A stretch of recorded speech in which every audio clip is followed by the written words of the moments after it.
Now, when I made the comment last night that once I had read this versus combined with the other information that I've been given about QAnon, that I no longer think that this is a political insider or a military insider, but is quite possibly one of us from our community. Somebody that I know, somebody that you know. Would that surprise you? Both? Yeah, I know, right? No, right? Well, I'm dead serious. Yeah, I'm serious about that too. A lot of the people that are high up in these military intelligence groups follow this information very closely. And they're not doing it because they're told to follow it to keep tabs on it. It's because they're genuinely curious. They've seen manuals go across their desk that are of higher technology. There's different things that they've seen that have piqued their curiosity and interest, and they're looking for answers just like we are. A lot of them are not, heavily read in. They're partially read in, and they're coming and they're finding like bits of my testimony that cross over with things that they've seen. That's why the person approached me and disseminated the DIA documents. It's because my testimony rang true and credible for them. And, so a lot of these types are coming and they're starting to contact me and tell me their own stories. You would not believe how many of these military industrial types that have worked for the NSA, the DIA, and all of these in the DoD that have stories of tall grays visiting them and abducting them. And these are stories that they tell each other, at barbecues while they're having beer. Would not ever report. So there are a lot of these heavy military intel groups that are following our community very closely. Who do you think asked Q this question, this list of questions in the post from yesterday? My guess would be that it was either Q group themselves or another intelligence group that uses an anon account to disseminate information or prompt Q to bring forth information. The question was so direct, and when you have secret space programs, are there secret space programs? It's not a red flag for me. It's a signal. It's not something alarming, but it is very specific wording. Very specific wording. And the answer, being vague, covers all of the questions in one crack here. But programs exist that are outside the public domain. So, but the one that he didn't. The last question: is this why Space Force was created? Well, you know what? I believe that the answer is yes. That it is tied up with the military-industrial complex secret space program, which is ran by the DIA and the Air Force. And then, yes. Did I cut you off? No, go ahead. Okay, because the confirmation here in a vague way, but it certainly is worded that there is secret space programs. For you, I mean, there's your trigger words right there, right? Secret space program. Does this confirm what you have been saying all along, or do you take QAnon serious enough or not that it doesn't even matter? I take QAnon seriously enough, kind of like a canary in a coal mine. You can tell kind of what's coming if you pay attention to what's going on, and you know how to read with the counterintelligence methods, what they're trying to communicate. Right. And then there was another post that mentioned Roswell. Right. And are we alone in the universe? Are we alone in the universe? Again, it feels like it came from inside of our community. Very interesting question. What was QAnon's answer? I believe for that one, QAnon stated, what do you think, basically, with the vastness of space, it's pretty self-evident.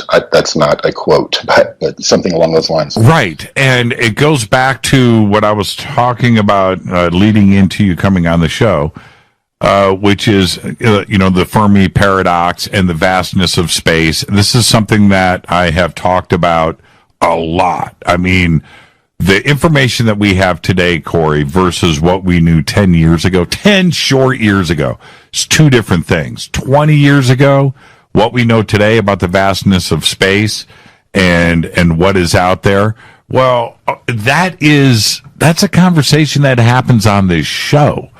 This isn't a conversation that happens out there in the mainstream or the military-industrial complex, or so you would think.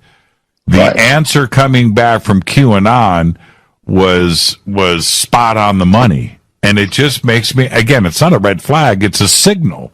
There's something going on combined with everything else. What do you think the real message is here? I think the real message here is that they're trying to prompt the consciousness of certain groups, because when they bring out Space Force in 2020, I think we're going to get some 2020 vision. We're going to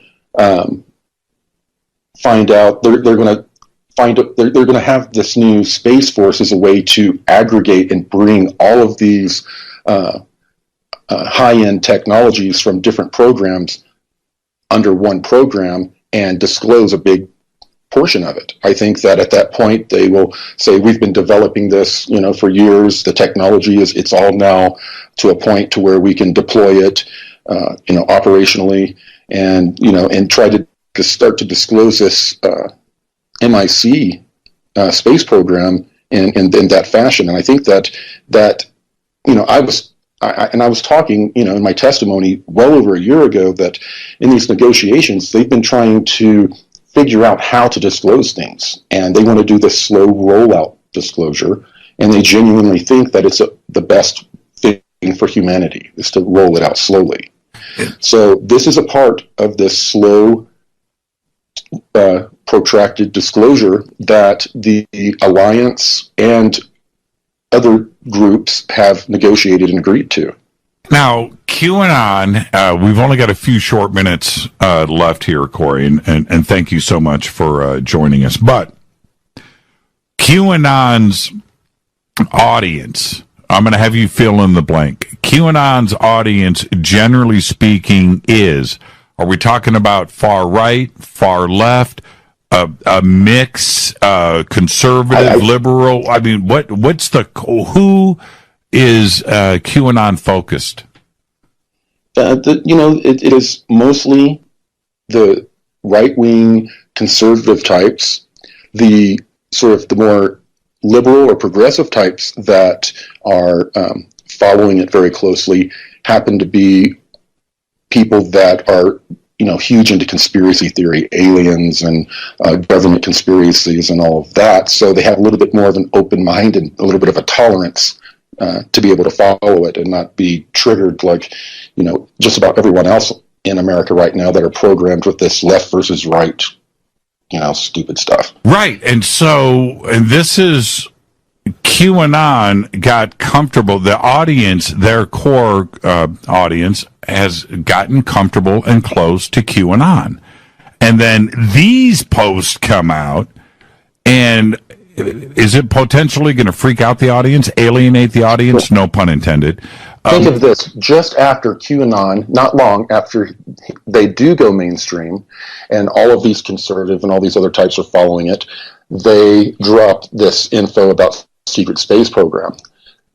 The next day, I wonder how many thousands or potentially even millions of people were now going to Google and typing in secret space program. That's right. Absolutely, 100%. I've totally. Now, is QAnon powerful enough to change, to have a paradigm shift with their core audience? I think they're just one little piece of the puzzle.